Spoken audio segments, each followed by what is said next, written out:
In the name of God, the most merciful, the most beneficial.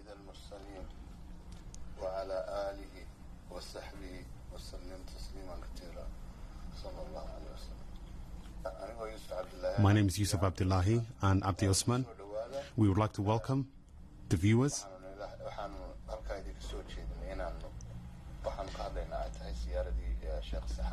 The reason why we are here is that we would like to talk about the event that we have held called the Sheikh Ishaq program ceremony. Now, the Sierra for Sheikh Ishaq was held in Bhutan Community Center in 1985, the year 85, sorry, 1985. And I would like to just tell you a bit about the center. The center was open for the community, and it's been used by a lot of community members and service provisions. And that's the reason why we have chosen this center to, to really reunite the whole community, the Somali community.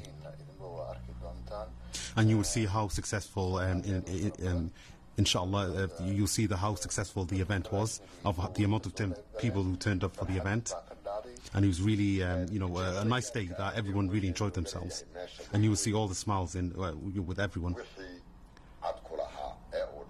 I'm Abdi Osman, and I would like to basically go in more in depth as to the reason why we have held this event. Basically, the first thing is to get our people to actually know where they came from and who they are and what their cultures are.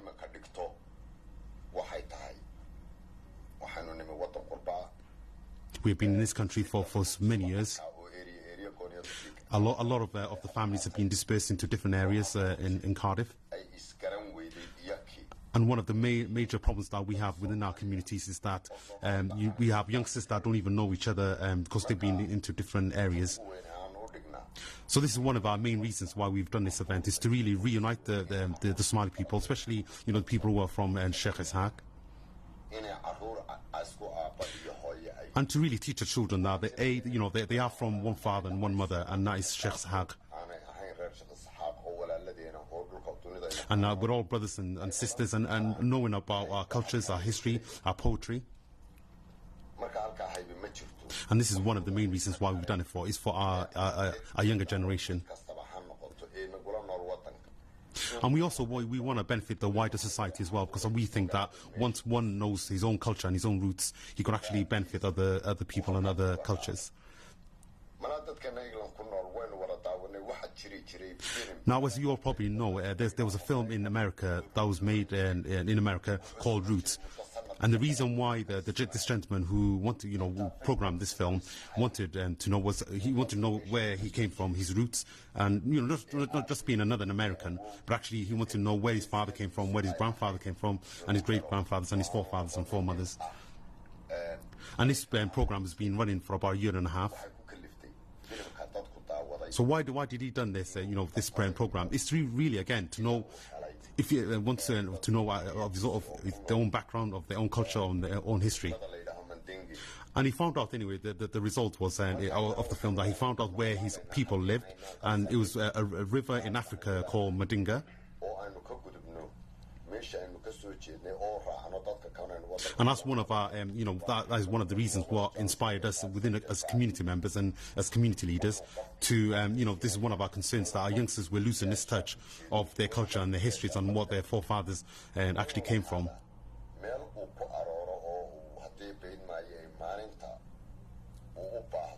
Now, a person would not necessarily know his future if he doesn't know his past, and this is what we want to teach our youngsters. It was absolutely a beautiful event. I mean, it was everyone really enjoyed themselves. Everyone got together. The whole community, backed themselves.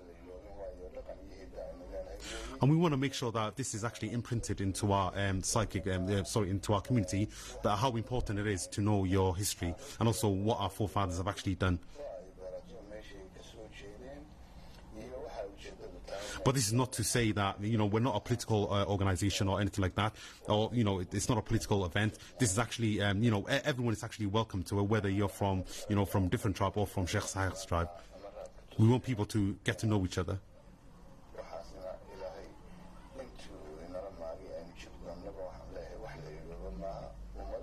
And I would like to say and emphasize that we would never forget our history, our culture, and this is one thing that we want to pass to our generation.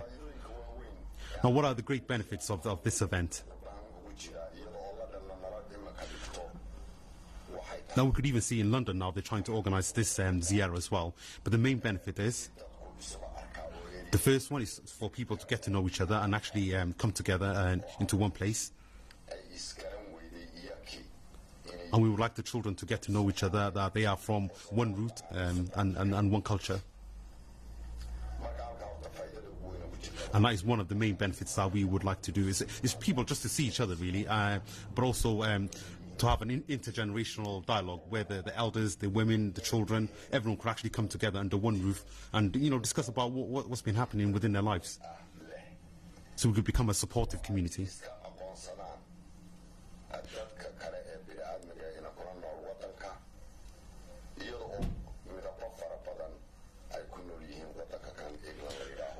Now, we could see from England, it is a very multicultural and community, and there's so many different cultures within Britain, which is one of the most fascinating things about this place that we live in. And this is why it is really important for our children to know exactly where they came from, to know, so then they would then realize who they are and where they stand within the community. And we hope that this would actually continue year on year. Now, again, I would like to emphasize that this is not a political event. You could be from any culture, whether you're from the Darod culture or the Hawiye cultures, which is the two biggest cultures in Somalia, or the biggest roots.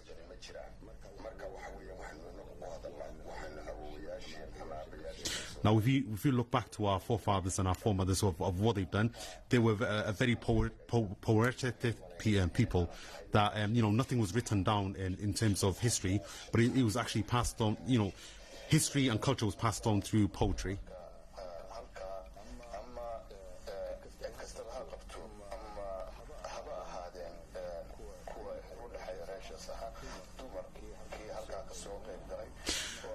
I would like to really thank the Somali women who have always been a keystone in our culture, in our country. And this is shown by the amount of work that they've actually done. These are parents who have got 10 children, 5 children, and they've yet worked so hard to cook all these food like last night. But we would like to emphasize that the Somali women have always been the keystones, and even sometimes more important than the men in Somalia, the Somali men.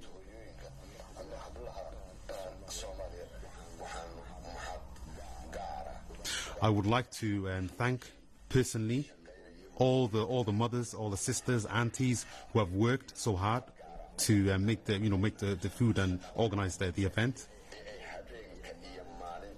Who have stayed up all night, who have worked all day looking after their children and worked all night to to cook the food.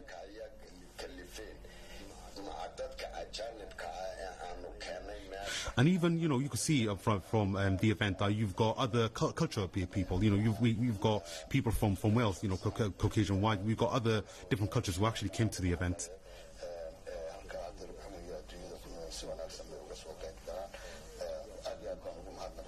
And I would like to thank all the workers who have actually made everything come together.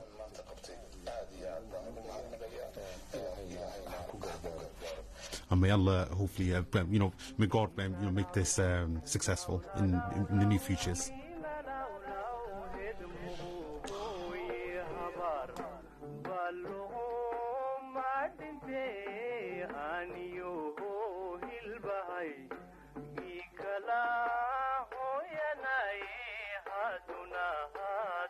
baxday hortay makade labay suhilow ay hay gahade